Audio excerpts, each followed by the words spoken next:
사모해야 된다고 첫 번째로 이야기하고 있습니다. 1절부터 3절 사이에서요. 2절을 보면 이런 말씀이 있습니다.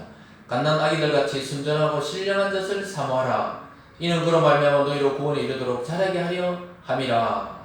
여기 보면 신령한 젖이 뭔가요? 우리가 아기들이 태어나서 아주 어머니의 순수한 모유를 먹고 자라야 됩니다. 또는 분유를 먹고 자랍니다.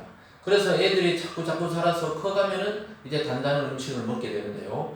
그래서 이 독이 든 젖을 먹으면 안 됩니다.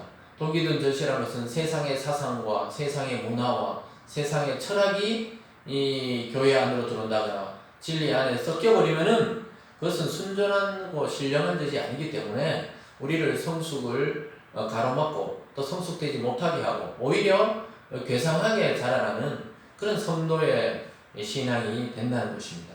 그래서 성숙과 성장에는 반드시 신령한 젖이 필요합니다. 순전하다는 순수하고요. 신령하다는 것은 아주 영적인 하나님, 영적인 하나님의 그 세계, 성령에 인해서 우리가 듣는 그 말씀의 적용, 이런 것들도 신령한 젖이라고 볼 수가 있습니다.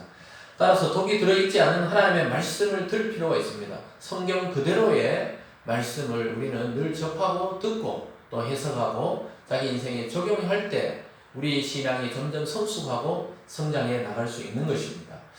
그러면서 오늘 베드로는 두 번째로 그러려면은 산 돌이신 예수님 안에서 성전으로 지어져 가야 한다고 말하고 있습니다. 여러분, 산 돌이다. 이거는 살아있는 돌이라는 거예요. 예수님을 돌에 비유했습니다. 왜냐하면은 유대 그 지방의 큰 바위나 또는 큰 바위로 된 굴이나 이런 데서 비바람을 피하고 맹수를 피하는 그런 일들이 있었기 때문에 그것을 비유로 든 것입니다. 그 바위에 피하듯이 이 산돌이신 그리스도 안에 우리가 들어가야 되고 그 안에 그분에게 나아가서 그 돌 위에 우리의 인생의 집을 지어야 된다고 말하고 있습니다. 그래서 신령한 집으로 지어지는 것은 바로 우리의 기초가 예수님일 때 가능한 것입니다. 그래서 예수님은 산돌이자 보배로운 돌입니다. 4절 중간에 보면요. 하나님께는 택하심을 입은 보배로운 산돌이신 예수께 나가. 보배로운 산, 리빙스톤이다. 살아있는 돌입니다. 여러분, 이스라엘이 광야를 거칠 때 목이 말랐을 때 하나님이 반석을 치라고 이야기했었습니다. 그 반석이 곧 그리스도다. 이렇게 신약에서는 해석합니다. 그래서 그 반석을 치니까 생수가 나왔던 것처럼 이 살아있는 돌이신 그리스도를 칠 때 이 신령한 영적인 세계, 영적인 말씀, 또 우리 영혼을 살리는 구원의 말씀이 그리스도로부터 터져 나온다는 의미가 있는 것입니다. 그런데 우리는 5절에 보면요. 너희도 산돌같이 신령한 집으로 세워지고, 즉 주님과 같이 우리도 신령한 집으로 세워지고 예수 그리스도로 말미암아 하나님이 기쁘시게 받으실 신령한 제사를 드릴 거룩한 제사장이 되었다. 여러분, 우리 성도들은 구약의 제사장처럼 특별한 사람이 아니라 모든 성도가 하나님 앞에 나가 신령한 제사, 신령한 예배를 드릴 수 있게 되었다는 것입니다. 그것은 바로 우리 주님께서 살아있는 돌이 되시고 신령한 돌이 되셔서 우리 속으로 찾아오셔서 우리도 그와 같이 신령한 집으로 지어지고 있다는 것입니다. 그래서 구약에는 건물의 성전이 참 성전이었지만 지금 그리스도 안에서는 우리 몸이 바로 살아있는 성전이 됩니다.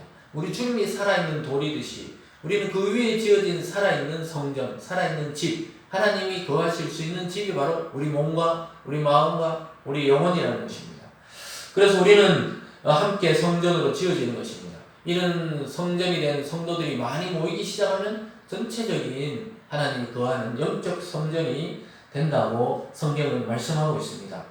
그러면서 오늘 세 번째는요, 보배로운 모퉁이돌이다 또 이렇게 표현합니다. 산돌이고 모퉁이돌이라고 말하고 있습니다.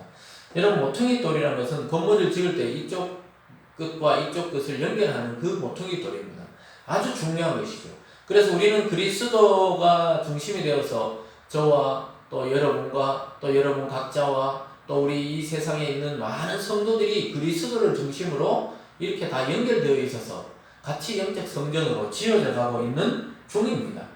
따라서 우리는 우리 혼자만 성숙해서도 안 되고 또 우리 혼자만 또 쳐져서도 안 되고 같이 말씀을 통해 함께 영적 성전과 하나님이 거하신 집으로 지어지고 있는 것입니다. 그 중심에 보배로운 모퉁이 돌이신 예수님이 자리하고 있는 것입니다. 그래서 그는 믿는 우리에게는 아주 보배로운 것이지만 믿지 않는 자에게는 그것이 바로 거침이 되고 걸림돌이 된다고 말합니다. 8절입니다.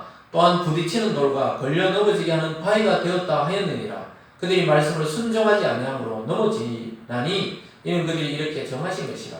그러니까 우리에게는 보배로운 돌이고 예수님이 우리에게는 서로 연결해주는 모퉁이 돌이고 아주 귀하신 분이지만 믿지는 않는 자에게는 그 예수님 때문에 걸려 넘어진다. 인생에 실패하게 되고 결국은 그를 믿지 않기 때문에 지옥에 떨어지게 되는 그런 일을 당하게 된다는 것입니다. 여러분 똑같이 이 세상에 하나님의 아들로 와서 그 존귀한 존재로 사신 예수님을 믿느냐 믿지 않느냐 따라서 우리는 그분 안에서 지어져가는 영적 성전이 되기도 하고 또 그분을 믿지 않으므로 걸려 넘어져서 지옥에 떨어지는 사탄의 자식이 되기도 한다는 것입니다. 그래서 기준은 항상 예수 그리스도입니다. 예수님은 우리에게 생명 주는 산돌일 뿐만 아니라 우리와 우리를 연결하는 살아있는 또 모퉁이돌, 보배로운 귀한 모퉁이돌이 되어서 교회의 주축가 되어 주십니다. 그래서 여러분 우리가 교회를 개척하거나 교회를 지을 때 물론 건물교회도 짓지만 사실 영적으로 보면 그리스도 위에 교회를 지어야 무너지지 않는 것입니다. 우리 개인의 인생도 마찬가지입니다. 개인의 이 하나님의 성전된 우리 몸과 우리 영혼도 그리스도 위에 지어질 때 실패가 없고 또 영원하게 견고하게 서게 되는 줄 믿으시기 바랍니다. 오늘 마지막 네 번째로 베드로는 그럼 성도는 그러면 어떤 존재냐? 예수 그리스도 안에 산돌인 예수 안에 지어지는 거룩한 우리들은 과연 어떤 존재냐? 네 가지 존재로 이야기합니다. 9절입니다. 그러나 너희는 택하신 족속이요 왕같은 제사장들이요 거룩한 나라요 그의 소유가 된 백성이니 이는 너희를 어두운 데서 불러내어 그의 기이한 빛에 들어가게 하시니에 아름다운 덕을 선포하려 하십니다. 예, 저와 여러분이 이제 택하신 족속이 되었습니다. 왕같은 제사장이 되었어요. 왕이면서도 제사장 역할을 감당하는 사람이 되었다는 겁니다. 그리고 우리 자신이 거룩한 나라가 되었습니다. 또 거룩한 나라를 소유한 백성이 된 것입니다. 네 가지죠. 택하신 족속과 제사장과 왕같은 제사장과 거룩한 나라와 소유된 백성, 이것이 바로 성도가 이 땅에 살아가는 실체적인 임무고 사명입니다. 저와 여러분 이 세상에서 하나님의 그 거룩한 빛, 즉 복음의 빛을 선포하고 아름다운 그 덕, 그리스도를 선포하게 하려고 우리를 그런 존재로 만들어 주셨습니다. 10절입니다. 너희가 저희는 백성이 아니더니 이제는 하나님의 백성이요 전에는 긍휼을 얻지 못하였더니 이제는 긍휼을 얻은 자니라. 즉 우리는 이스라엘 사람들이 아니었습니다. 그러나 그리스도를 통해 이제 이방인인 이스라엘 민족이 아닌 사람도 하나님의 백성이 되고 택하신 족속이 되고 그들의 소유가 되고 또 백성이 되면서 하나님의 긍휼을 얻었다. 이 말은 구원에 이르게 된 것입니다. 저와 여러분은 정말 이스라엘과는 아무 상관이 없던 자였습니다. 그러나 그리스도를 통해서 하나님의 자녀가 되었고 영적 이스라엘로 또 영적인 성전으로 함께 지금 그리스도 안에서 지어져 가고 있는 것입니다. 그래서 여러분 공동체를 하나님이 주셨다는 것, 또한 가족을 주셨다는 것, 또 교회를 주시고 또 믿음의 많은 이 땅의 사람들을 주셨다는 것은 하나님의 은혜자 국민입니다. 세상 속에서 우리가 존재한 이유가 무엇입니까? 우리 존재 자체가 하나님의 증거가 되고 우리가 예수 믿었다는 그 자체가 누군가에게는 복음의 증거가 되고 선교가 됩니다.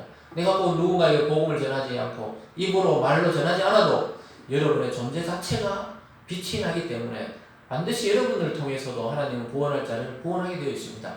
여러분 다이아몬드나 황금은 그 빛이 나기 때문에 황금이나 보석인 줄 아는 것입니다. 그 자체로 값진 것입니다. 그래서 여러분이 무엇을 하지 않더라도 여러분이 예수 믿는 그 자체로 아주 보석이고 귀중하고 하나님이 소중하게 생각하고 결국 세상 사람도 여러분의 그 빛을 통해 그리스도를 발견하고 하나님을 믿게 되어 있는 것입니다. 여러분 생명으로 태어나는 모든 것은 성장과 성숙을 거듭해야 됩니다. 머물러 있으면 그것은 정지된 것이 아니고 퇴보하는 것입니다. 성도로 이 땅에서 하나님의 은혜로 태어났다면 일생 그리스도 안에서 순수한 하나님의 말씀으로 성장해 나가야 하는 것이 우리의 중요한 일입니다. 아이에게 제일 중요한 일은 나가서 돈을 버는 것이 아니고 엄마의 순수한 젖을 먹는 것입니다. 성도에게 가장 중요한 것은 세상의 어떤 지위나 명예나 또 어떤 권력이나 어떤 부를 갖는 것이 중요한 것이 아니라 하나님의 말씀을 지속적으로 순수하게 받아들이고 먹는 것이 가장 중요하고 값진 일입니다.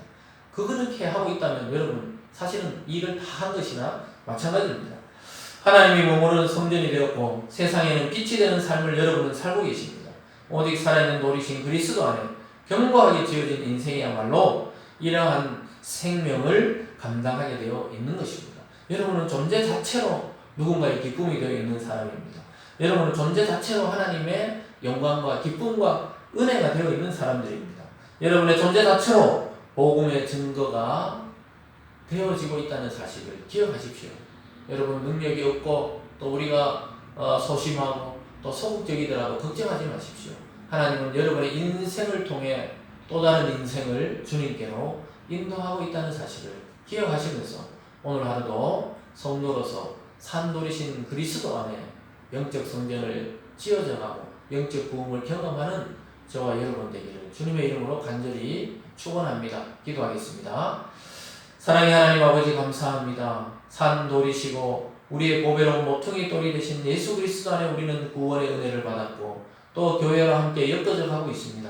아버지 하나님 우리 성도들에게 믿음을 더하여 주셔서 이 세상에 존재하는 자체만으로도 하나님의 기쁨이요 또 누군가의 구원의 통로가 된다는 사실을 기억하는 오늘이 될 수 있도록 축복하여 주시옵소서. 영원하신 그리스도 안에 우리 인생을 맡기고 걱정, 염려, 근심 없이 오늘 하루도 당당하게 하나님의 자녀로 살아가는 우리 모든 성도님 될 수 있도록 주님 지켜주시고 이 땅의 전염병과 기근과 또 여러가지 어려움을 주님 잠재워 주셔서 평안히 주님을 섬길 수 있는 날이 속히 올 수 있도록 긍휼을 베풀어 주시옵소서. 감사드리며 예수님 이름으로 기도드리옵나이다. 아멘.